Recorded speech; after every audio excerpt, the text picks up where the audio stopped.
আজি মই বহুত দিনৰ মূৰত আমাৰ পুৰণা ঘৰলৈ বুলি আহিছোঁ। আহিয়ে দেখোঁ আইতাই টেঙা পাৰি আনিছে।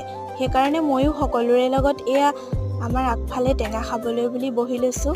পেহী, খুৰী, ভাইটি, আইতা সকলোখিনিয়ে টেঙা খাবলৈ বুলি বহি লৈছে। সেইকাৰণে ময়ো এইফালে পেহীৰ লগত টেঙা কাটিবলৈ বুলিয়ে লৈছোঁ।